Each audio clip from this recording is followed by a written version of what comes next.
Hare Krishna. Hare Krishna.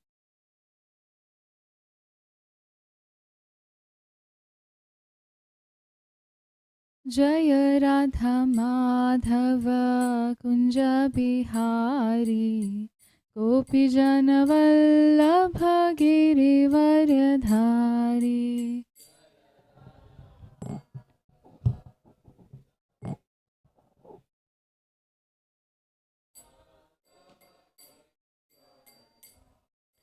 Jaya Radha Madhava Kunja Bihari Gopi Jana Vallabha Girivardhari.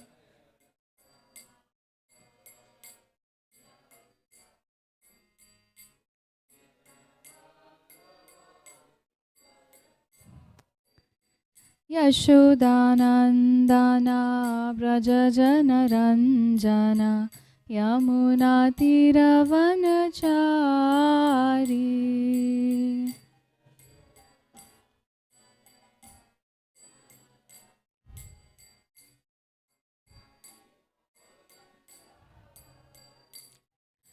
Yashodanandana Braja Jana Ranjana Yamuna Tiravanachari.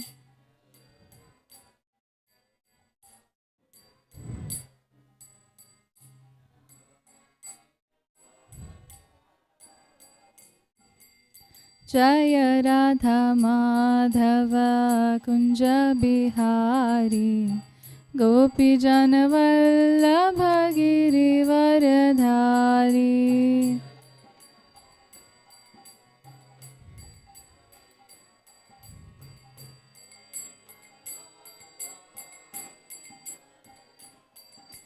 Hare Krishna, Krishna Krishna, Hare Hare, Hare Ram, Ram Ram, Hare Hare.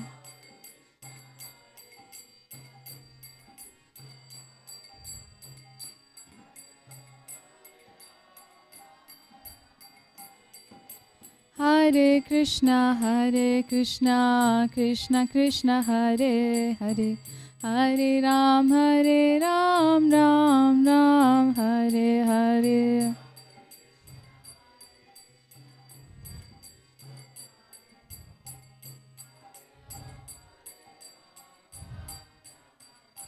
Jaya Radha Madhav, Radha Madhav Radhe.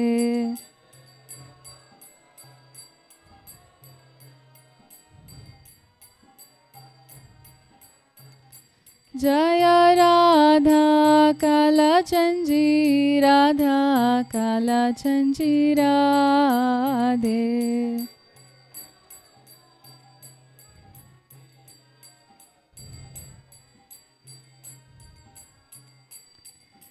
Jaya Prabhupada, Jai Prabhupada, Jai Prabhupada, Jaya Srila Prabhupada.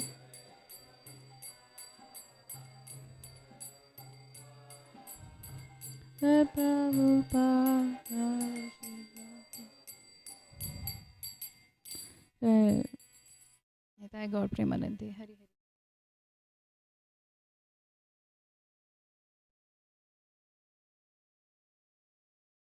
Om Namo Bhagavate Vasudevaya.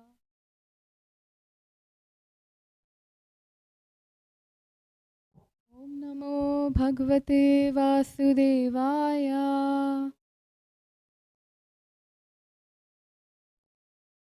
Om Namo Bhagavate Vasudevaya.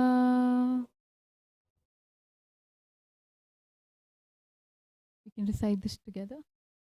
Narayanam Namaskritya Naram Chaiva Narotamam Devim Saraswatim Vyasam Tato Jayamudirayet.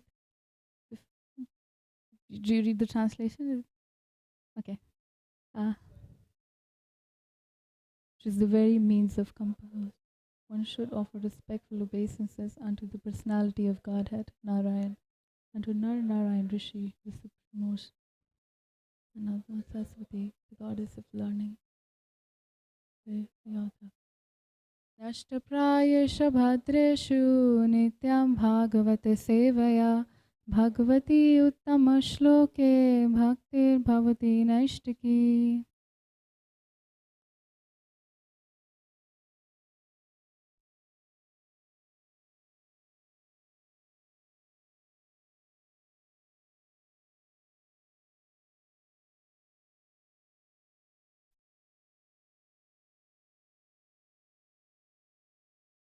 Today, we're going to continue reading Canto 5, Chapter 17, text 11 to 24.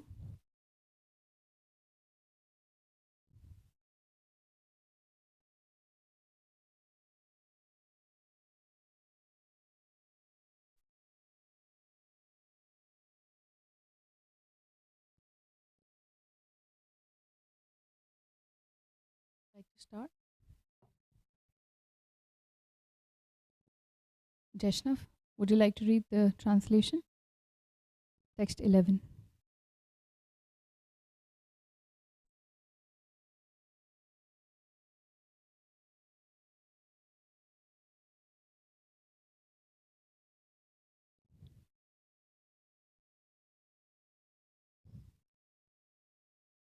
You can read from here.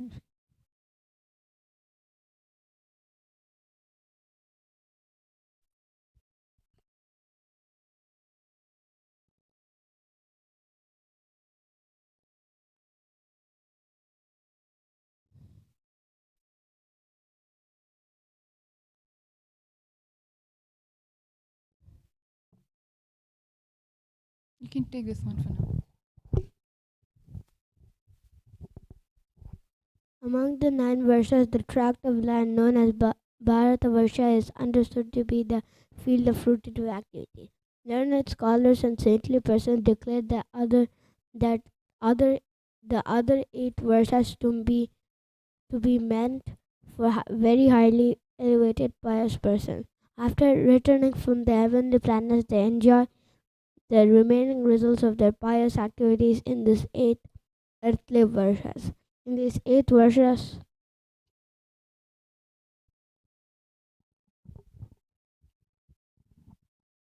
In these 8 varshas, or tracts of land, human beings live 10,000 years according to earthly calculations. All the inhabitants are almost like demigods. They have the bodily strength of 10,000 elephants. Indeed, their bodies are as sturdy as thunderbolts. The youthful duration of their lives is very pleasing, and both men and women enjoy sexual union with great pleasure for a long time. After years of sensual pleasure, when a balance of 1 year of life remains, the wife conceives a child. Thus, the standard of pleasure for the residents of of these heavenly regions is exactly like that of a human being who lived during Treta Yuga.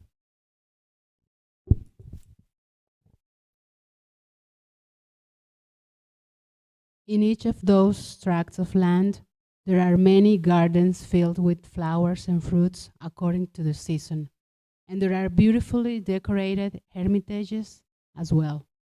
Between the great mountains demarcating the borders of those lands lie enormous lakes of clear water filled with newly grown lotus flowers. Aquatic birds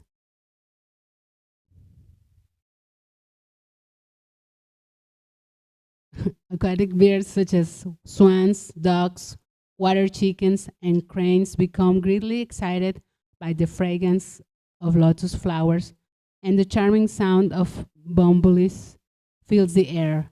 The inhabitants of those lands are important leaders among the demigods, always attended by their respective servants. They enjoy life in gardens alongside the lakes. In this pleasing situation, the wives of the demigods smile playfully at their husbands and look upon them with lusty desires. All the demigods and their wives are constantly supplied with sandalwood, pulp, and flower garlands by their servants. In this way, all the residents of the 8 heavenly varshas enjoy, attracted by the activities of the opposite sex.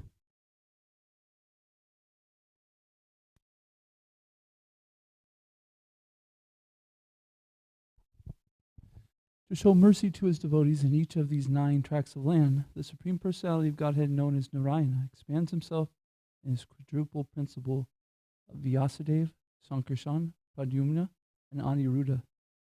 In this way, he remains near his devotees to accept their service. Shukadev Goswami said, in the tract of land known as Ilavrita Varsha, the only male person is Lord Shiva, the most powerful demigod. Goddess Durga, the wife of Lord Shiva, does not like any man to enter that land. If any foolish man dares to do so, she immediately turns him into a woman. I shall explain this later in the 9th canto of Srimad Bhagavatam.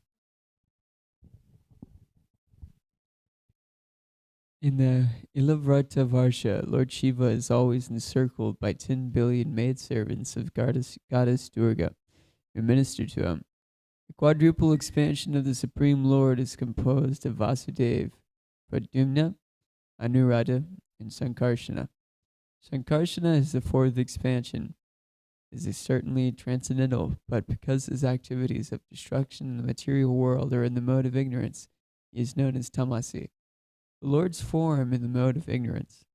Lord Shiva knows that Sankarshana is the original cause of his own existence, and thus he always meditates upon him in a trance by chanting the following mantra. The most powerful Lord Shiva says, O Supreme Personality of Godhead, I offer my respectful obeisances unto you in your expansion as Lord Sankarshana. You are the reservoir of all transcendental qualities. Although you are unlimited, you remain unmanifest to the non-devotees.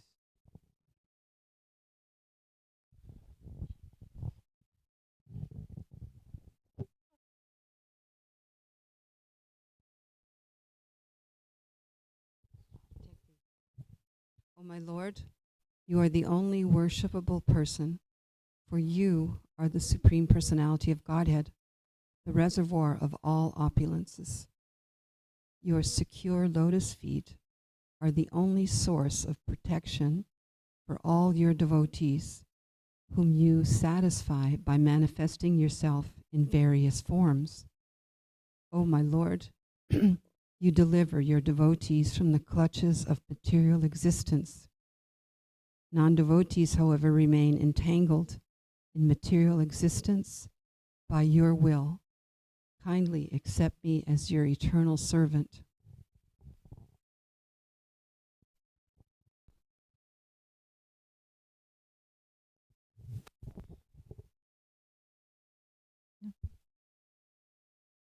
Text 19. We cannot control the force of our anger. Therefore, when we look at material things, we cannot avoid feeling attraction or repulsion for them. But the Supreme Lord is never affected in this way. Although he glances over the material world for the purpose of creating, maintaining, and destroying it, he is not affected, even to the slightest degree. Therefore, one who desires to conquer the force of the senses must take shelter of the lotus feet of the Lord. Then he will be victorious.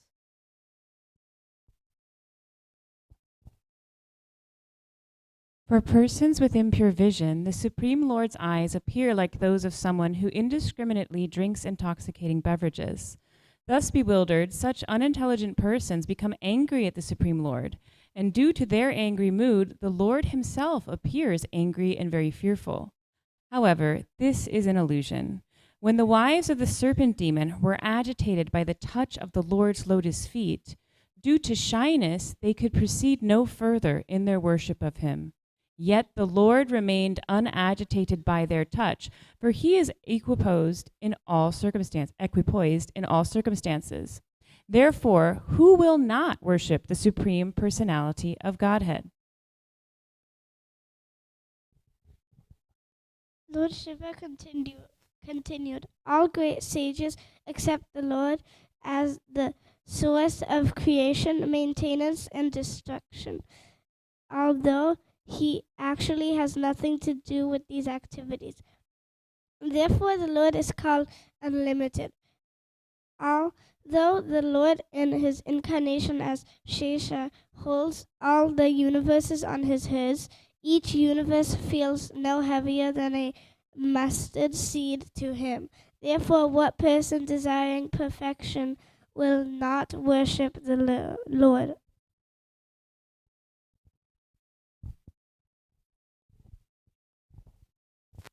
From the Supreme Personality of Godhead appears the Lord Brahma, whose body is made from the total material energy, the reservoir of intelligence predominated by the passionate mode of material nature. From Lord Brahma, I myself am born as a representation of false ego known as Rudra. By my own power, I create all the other demigods and the five elements and the senses. Therefore, I worship the Supreme Personality of Godhead, who is greater than any of us and under whose control are situated all the demigods, material elements, and senses, and even Lord Brahma and I myself, like birds bound by a rope. Only by Lord's grace can we create, maintain, and annihilate the material world. Therefore, I offer my respectful obeisances unto the Supreme Being.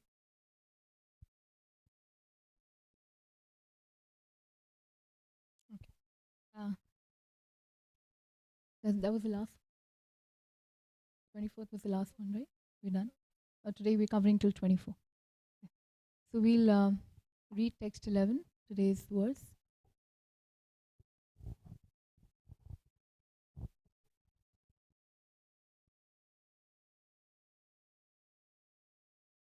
Oh, we haven't?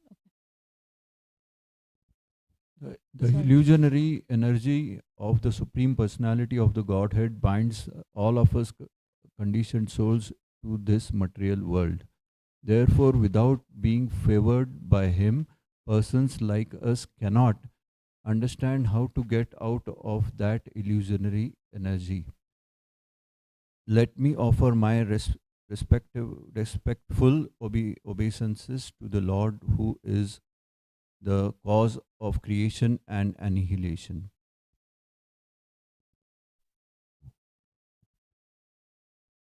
Yeah.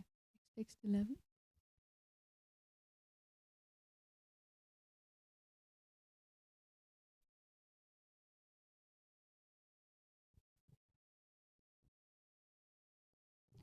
So let's read that verse.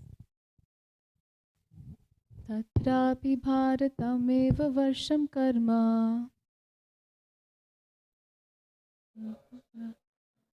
तत्रापि भारतमेव वर्षं कर्म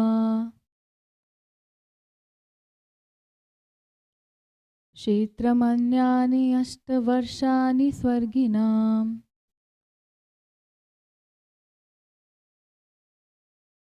पुण्यशेषोपभोगस्थानानि भौमानि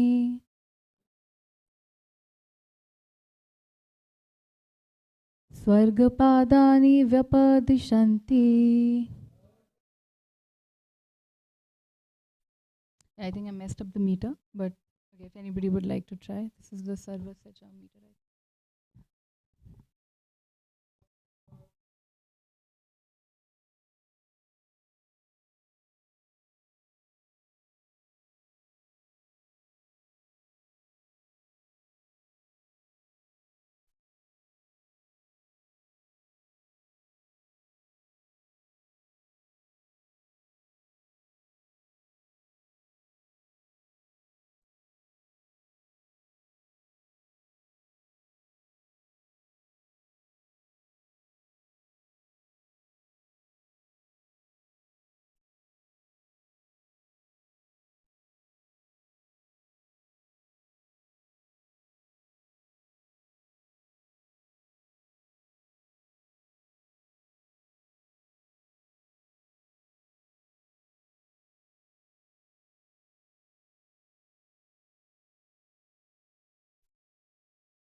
Translation and purport by A.C. Bhaktivedanta Swami Srila Prabhupada Ki Jai. Among the 9 Varshas, the tract of land known as Bharat Varsha is understood to be the field of fruitive activities.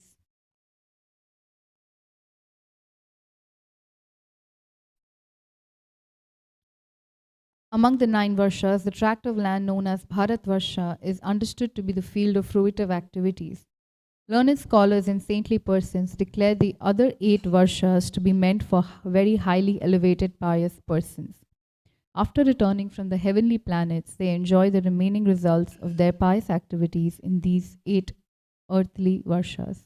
Purport. The heavenly places of enjoyment are divided into 3 groups: the celestial heavenly planets, the heavenly places on the earth, and Bila heavenly places, which are found in the lower regions. Among these 3 classes of heavenly places, Bhauma Swarga Padani, the heavenly places on earth are the 8 Varshas other than Bharat Varsh. In Bhagavad Gita 9.21, Krishna says, Shine Punya Martya Lokam Vishanti. When the persons living in the heavenly planets exhaust the results of their pious activities, they return to this earth. In this way, they are elevated to the heavenly planets and then they again fall to the earthly planets. This process is known as Brahmanda Brahmana, wandering up and down throughout the universes. Those who are intelligent, in other words, those who have not lost their intelligence, do not involve themselves in this process of wandering up and down. They take to the devotional service of the Lord so that they can ultimately penetrate the covering of this universe and enter spiritual kingdom. Then they are situated on one of the planets known as Vaikuntha Lok, or still higher, Krishna Lok, Golok Vrindavan. A devotee is never caught in the process of being promoted to the heavenly planets and again coming down. Therefore, Sri Chaitanya Mahaprabhu says, Ei rupe brahmanda brahmite kauna bhagyavana jiva Guru Krishna prasade paye bhakti lata bija. Among all the living entities wandering throughout the universe, one who is most fortunate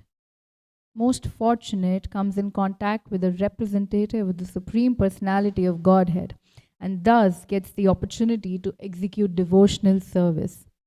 Those who are sincere seeking the favor of Krishna come in contact with a guru, a bona fide representative of Krishna. The Mayavadis indulging in mental speculation and the karmis desiring the results of their actions cannot become gurus. A guru must be a direct representative of Krishna who distributes the instructions of Krishna without any change. Thus, only the most fortunate persons come in contact with the guru. As confirmed in the Vedic literatures, Tat Vigyanartham Sa Gurum Eva Bhigachet.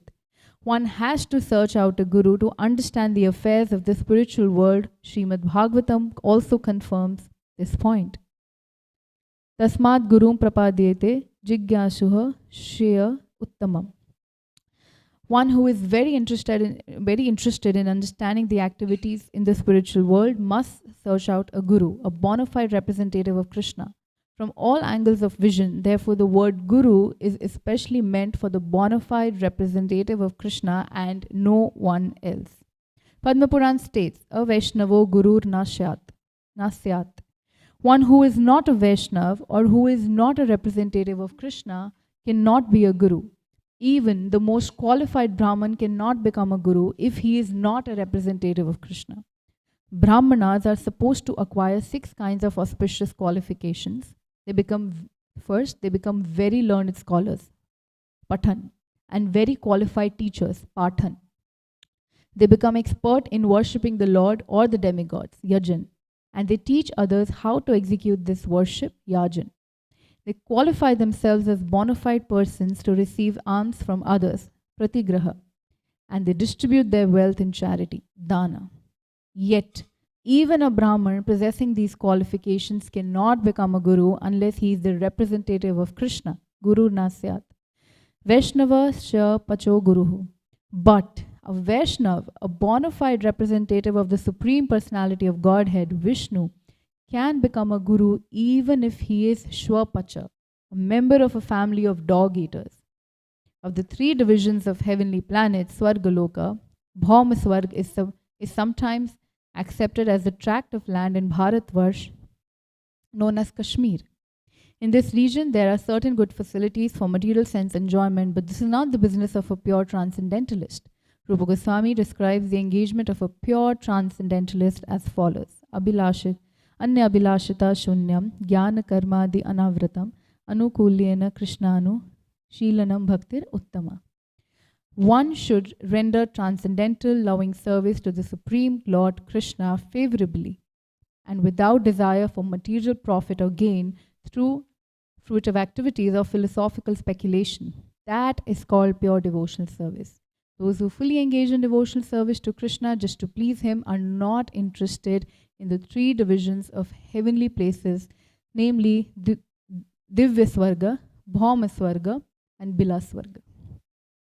Om Jnanatimirandhasya Jnananjana Shalakaya Chakshuranmilitam Yena Tasmai Shri Guruve Namaha. Namo Vishnupadaya Krishna Prishthaya Bhutale Srimate Bhaktivedanta Swaminiti Namine Namaste Saraswati Deve Gauravani Pracharine Nirvishesha Shunnavadi Paschatya Deshatarine.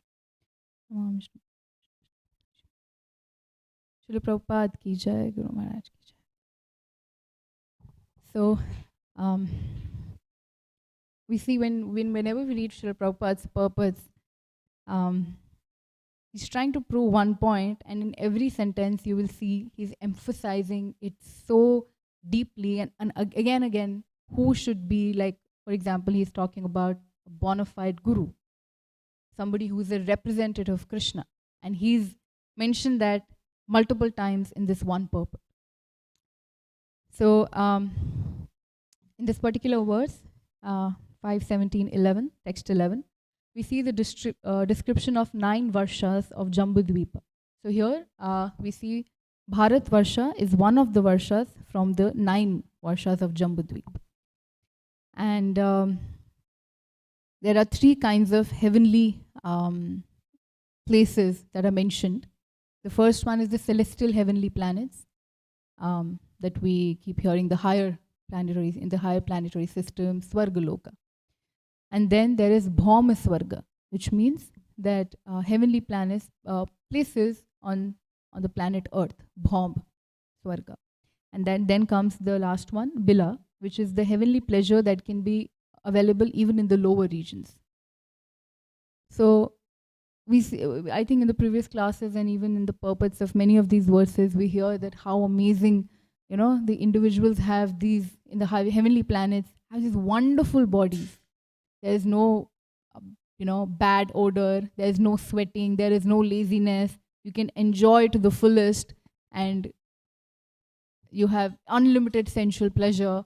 And there are so many things, like beautiful lakes, gardens, flowers, different kind of flowers are blooming. So it's very intriguing. But any of us have had that kind of thought or desire that, oh, I wish I could explore the how the heavenly world looks like.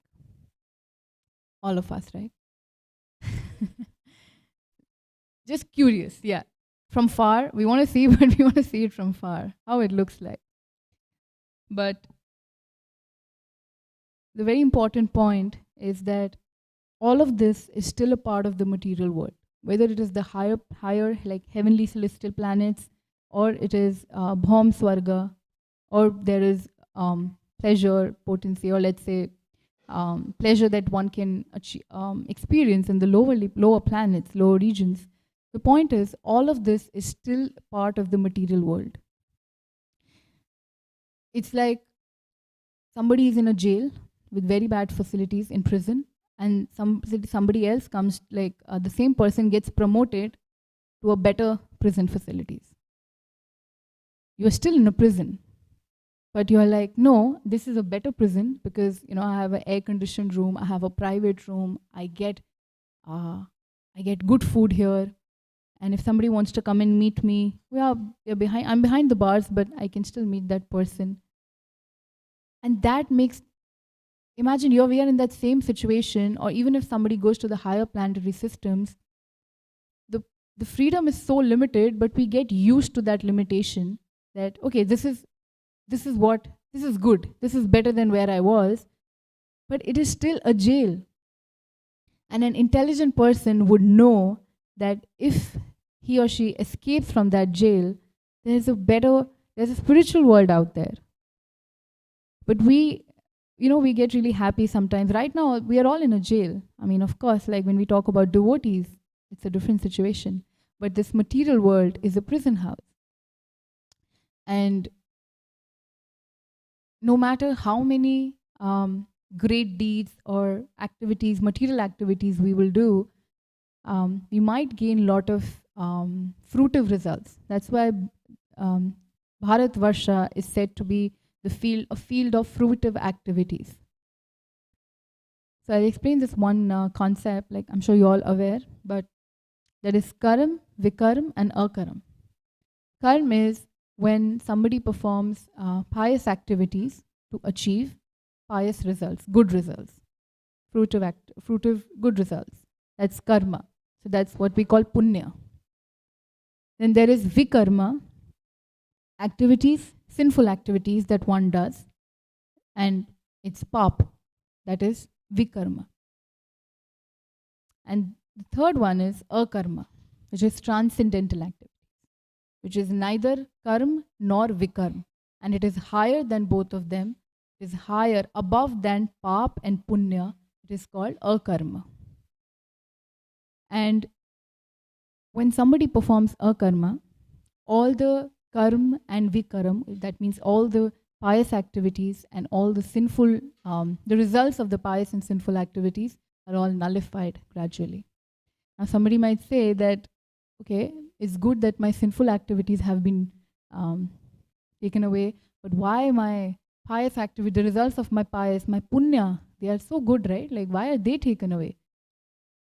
But even if those results are with you, you will have to take birth again, and we will be born again in a jail.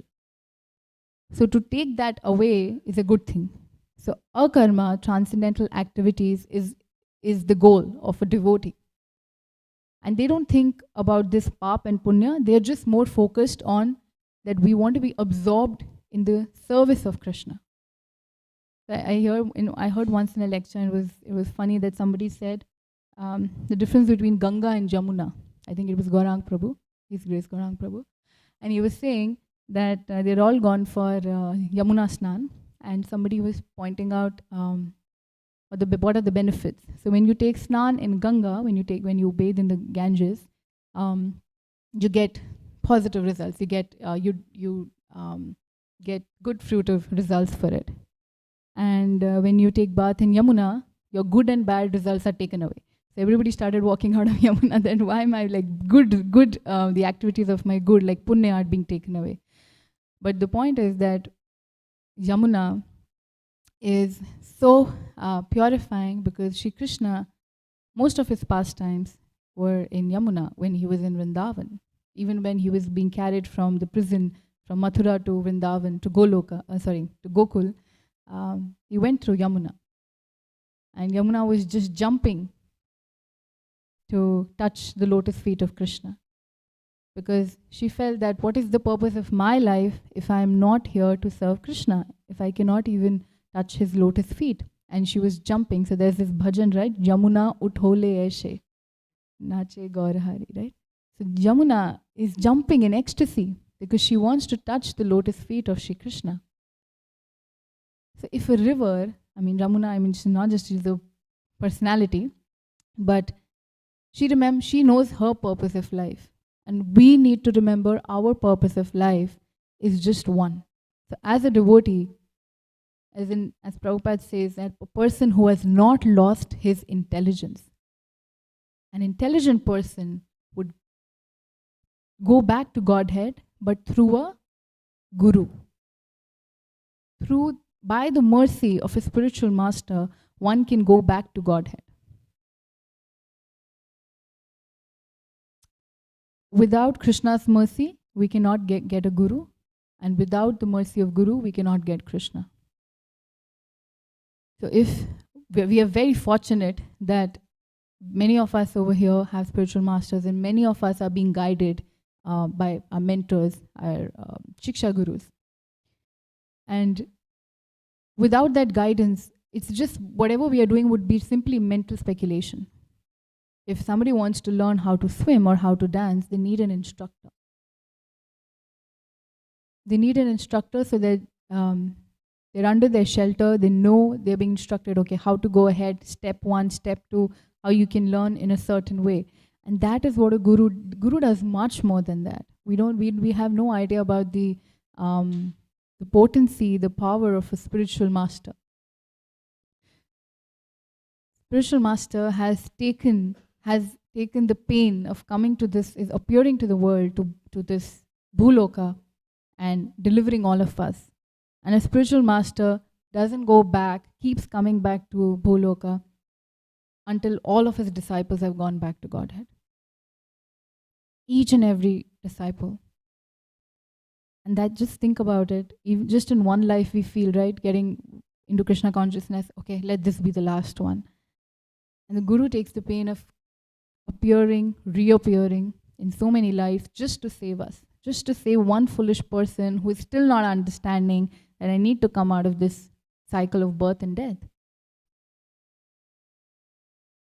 So, our purpose should be one. It is said, when I heard this, it kind of, it made me feel that what kind of association should I be in? Because I heard this sentence that you should not associate with people who are not determined to go back to Godhead in this very lifetime. I thought, okay, I should not associate with myself because are we determined that we have to go back to Krishna in this lifetime? We think someday. I mean, being honest, I feel, okay, someday I'll get to go back to Krishna, someday. But we have to think this lifetime. And when we say this lifetime, it means this day, because you don't know when is the last day of your life. Whenever we're leaving from temple, have your darshan like it might be your last, because you don't know if you're going to have this darshan again. Whenever you meet a devotee, greet them in a way that you feel this is the last time probably you're going to meet them. Do your service in a way, sometimes we get used to our services, we get mechanical in the process.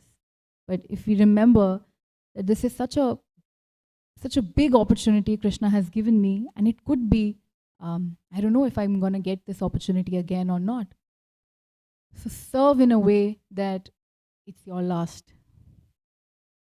I know it sounds cliche, like dance is as if it's your last performance, but really we have to bring that mood, because otherwise we won't give our best. And if we're not doing our best, then it's like we're performing lukewarm bhakti. It's like, okay, it's happening, and that's why Krishna gives us some, ups and downs, because we don't have that kind of mind yet that we are fixed in our samadhi, like we're fixed in our devotion. And Krishna keeps, gives us these waves of, sometimes there are turbulences to the mind, and there are sometimes we get glories, we get praises, and the next minute something happens and we react in a very offensive way, and we realize, okay, I was just being praised about my how polite I am, and suddenly in this another situation I blasted on this person. Has this happened with you? It's happened with me a lot of times. That because it's easy to pretend in front of few people sitting giving a lecture, or it's easy to you go to a certain group of, a class, and then you can just pretend this is who you are, and then later on you really provoke, in provocative situations, the real mood comes out. And at that time also you don't realize, because you know what the mind says? It justifies. I was right. I needed to give that devotee a reality check. Wait, I am nobody to give somebody else a reality check of their ego. And after like 10 minutes or some time, you start calming down, and then you just realize what did just happen. You were like a puppet.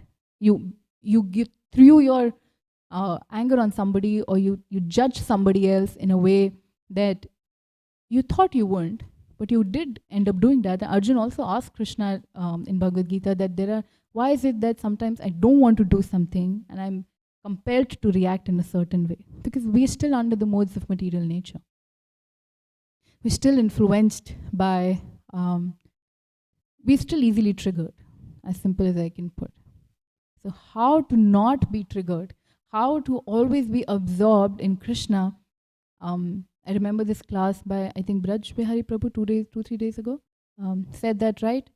If you can't capture Krishna, you choose Krishna. If you can't choose Krishna, you come back to Krishna. So every time, let's try to come back to Krishna.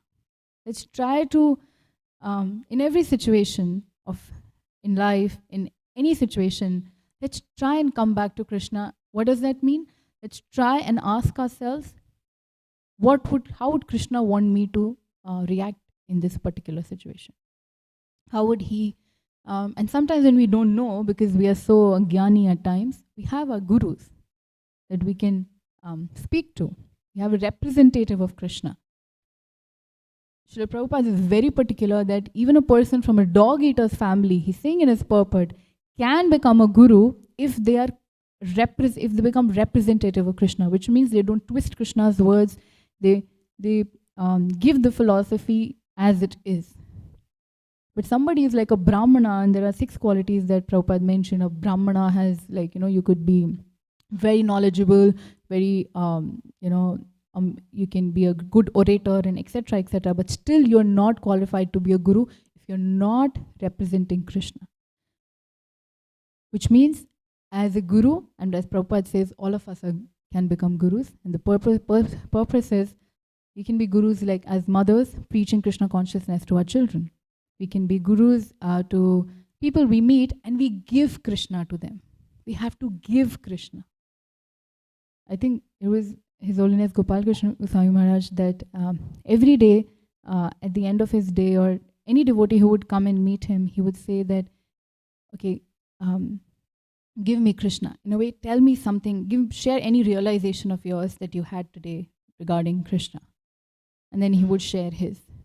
Because every devotee can have so many angles to the love towards Krishna that it might open another angle for us to see that how we can experience Krishna's love and mercy. So I would just pause so that we don't go over time. I know I would open for any realizations, comments, questions, and any corrections. Yes, Mataji. Hare Krishna.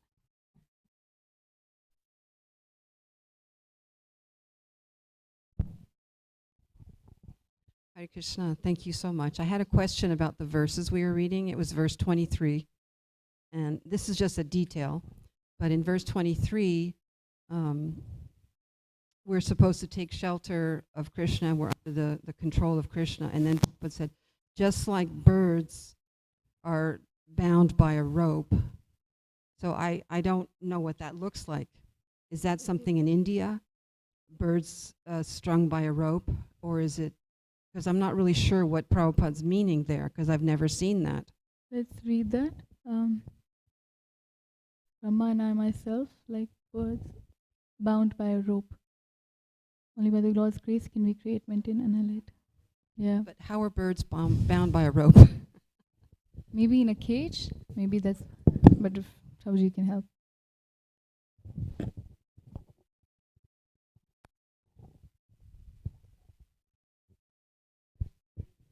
Sometimes when people are training birds to hunt and these things, they have them on their arms and there's a rope that they hold on to them.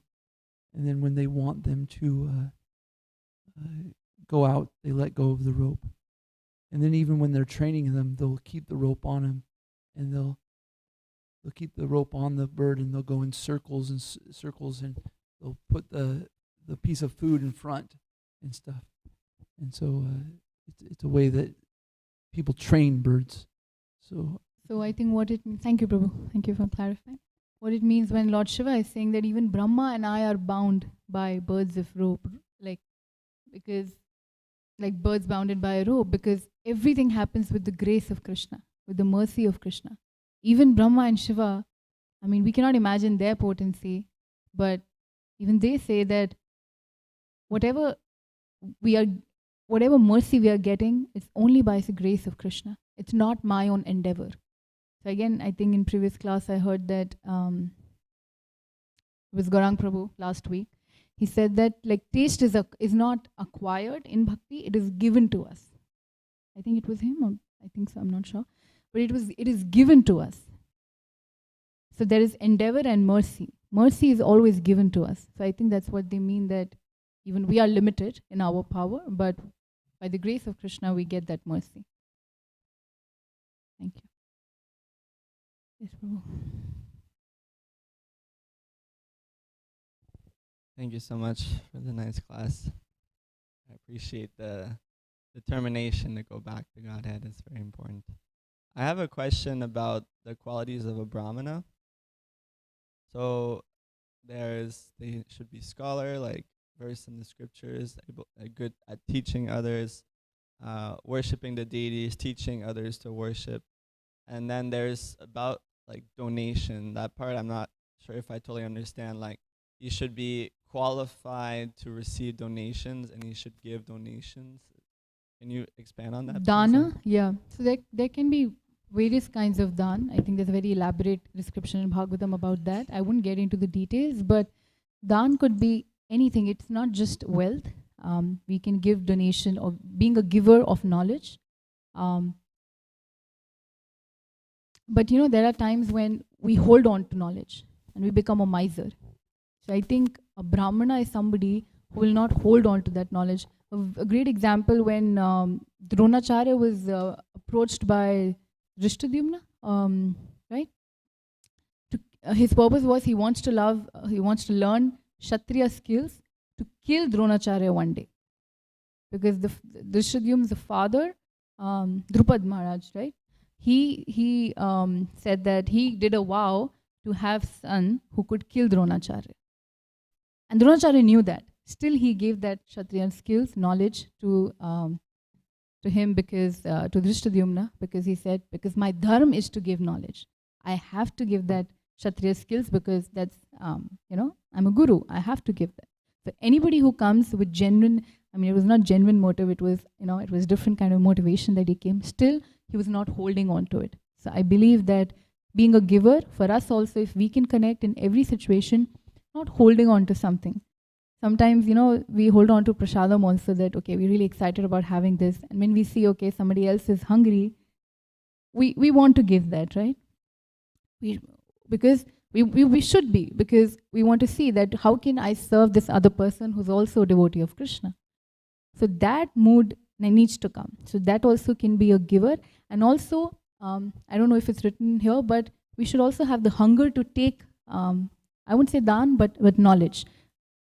Sometimes we are not humble because we think, how can I accept something from someone else? Because maybe I think I am higher in knowledge than the other person.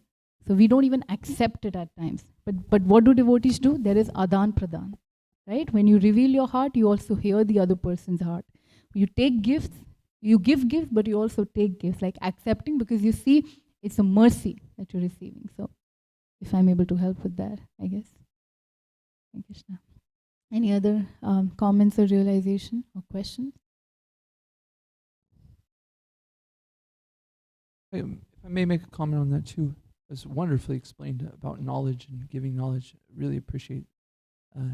Also, the Brahmana's job is to actually accept donations, money, Lakshmi too, because it's good for the other person.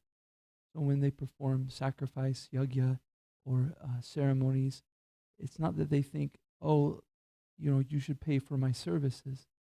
The thought from the Brahman is, let you make a donation because it will be purifying, it will please Krishna. And therefore they accept it and they'll give it to the temple or use it in Krishna's service some kind of way or another. So it's really like a duty of the Brahmana to accept donations so that for the good of the people. That's a wonderful point. And I think even for giving blessings, our gurus give blessings not because they think, oh, they're very higher. They're always in a mood of serving. But they think this might help you in your spiritual life. If they have any blessings to give, they always give it to you. I think you had a question. Hare Krishna, thank you for a very nice class. So at this point, you were bringing up about we're attached to our pious credits, whereas, the impious ones, we want to give those up very easily. So isn't it the reason why we want to hold on to the pious credits is because we still don't have taste for our eternal position of being a servant, where we feel that the pious credits are better than actually the position of being a servant. So we don't have that taste that we'll be fully satisfied in that position. So we really don't need to hold on. Isn't that the reason, or is there? Maybe that's the reason that we feel this will make me happy. This will give me what I want, but it's what I want and what I need. Yes, we're not understanding what I really need, what is the motive of my life, and to achieve that motive, I need to focus on the akaram, transcendental activities that I can do. But yes, a lot of times we are covered with with Maya because we want to be covered.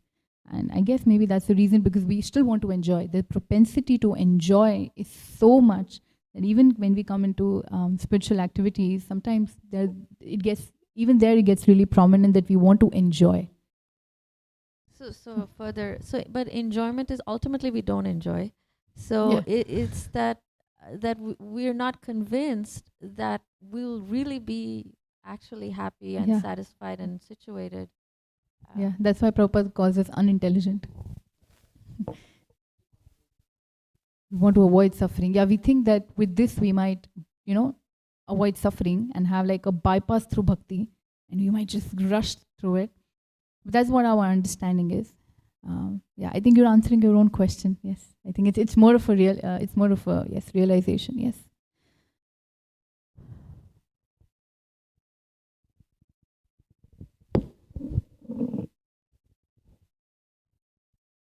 Krishna says in Bhagavad Gita, that, which is also mentioned in the purport, that devotees should be equiposed. They're in hot and cold, fame and infamy, honor and dishonor. But these things aren't the things that they're supposed to be equal to or react equally to are not equal. Like right now, it's really freezing in this room. If it wasn't so cold, then we'd be more comfortable. So how do you react equally to things that are not equal? I think they heard you. Thank you. Thank you. Sorry, Prabhuji, can you repeat the last line? How do you respond equally to things that are not equal? Okay. How to be sober in dualities, basically, right? If I knew that, I would follow that. But what I see devotees doing is when they're absolutely absorbed in Krishna, then they don't get to focus on the ups and downs. I think there was one example when somebody approached their guru and they were criticizing. See, what this devotee is doing, what is she doing, how are they great devotees, how are they your disciples? And the guru said, okay, why don't you do one thing? Take this pot, fill it with water, and circumambulate this tree and make sure not a drop should spill. And the pot was really full to the top. And then he was doing a lot of circumambulations as instructed by the guru. And then the guru asked, okay, how did it go? How are the devotees around you? Are you still being disturbed? And he said, I couldn't focus on them because I was just focusing on this pot that you asked me not to spill water. I was just focusing on this. And that's our learning, that if we are really absorbed, and I know it's hard, because the dualities are so much, the temperature is so low, the AC, we can't focus because we're still in this material body, and it's sometimes really hard. Like physically it can be hard. But most of our miseries, right, we know there are three kinds of miseries: Adi Devik, Adi Bhautik, and Adi Atmik. The third one is self-inflicted misery from our mind. So any situation that we are in could be 10%, and 90% is mostly the overthinking, obsessing over it, what would go bad, what is the worst could happen, what if this, earlier also this happened with me, is something wrong with me, am I not good enough, why do I only go in bad congregation, why do I only meet people who are criticizing me all the time, why am I not able to go for my services, everybody gets service, I've been in Dham for 10 years, I'm not getting that great service. Our mind can be can play so many tactics, and 90% is our reaction to the situation. So yeah, if we are trying to be absorbed, I know we can't be 100% our endeavor. That's why Shiva is saying, just like Brahma and I, we are bound like birds in a rope, which means we try to be absorbed, and Krishna sees our sincerity and he gives us that focus, he gives us that taste. He gives a little taste and we hanker more for it and we work harder. But also, because if we are aware that we can be easily inflicted or deviated, that keeps us humble sometimes. That I know I will be deviated, let me avoid this. I know I cannot do it all by myself. I need help of a guru, I need help, I need mercy. And for that, I really need to probably endure this situation. Sometimes situations can be really bad and we can't endure, we can have some distance and take guidance from from our gurus. If anybody wants to add anything to that, can I please? Thank you, Prabhuji. Hare Krishna. At the back, I think there's.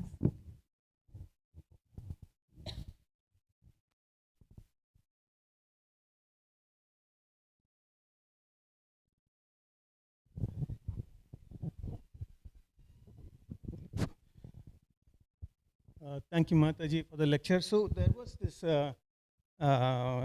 talk or question about this Brahminical the qualities. So I'm reading this off of this Vani quotes, and there are several references given here with respect to Srimad Bhagavatam and also the Nectar of Devotion about the 6 occupational qualities. Really quick, so the 6 of these are this Patana, Patana, Yajana, Yajana, Dana and Pratigraha. So which implies this learning and teaching others, being Patana and Patana respectively. Yajana and Yajana is performing the sacrifice and performing the sacrifice for others respectively. And obviously Dana is giving donations, and Pratigraha is receiving donations for performing Brahminical activities. And besides these 6, I also see a combination among these, which is the Yajana Pratigraha, which is a specific combination where it is the performance of sacrifices for others and for which accepting the gifts for the same. So I just wanted to add that. So yeah. Okay. Thank you. Prabhu.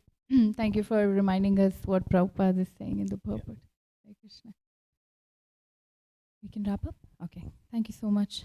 Hare Krishna. Srila Prabhupada ki jai. Shri Shri Radha Kalachan ji ki jai. Vancha kalpatarubhyascha kripa sindhu bhaivacha patitanam pavane bhyo vaishnave bhyo namo namaha. Anant Koti Vaishnav Bhaktvrind ki jai.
भरौ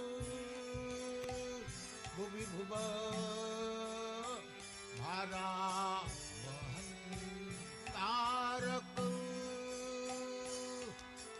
वंदे रूप सनातन रघुजुगौ श्री जीव गोपालक वंदे रूप सनातन रघुजुगौ श्री जीव गोपालक कृष्ण कीर्तन गान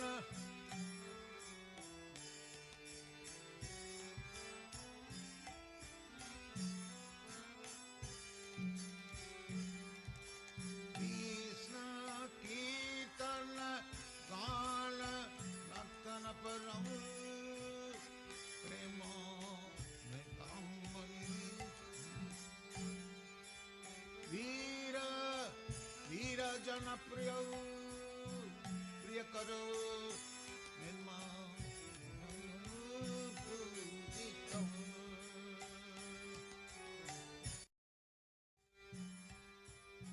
श्री चैतन्य कृपा भरौ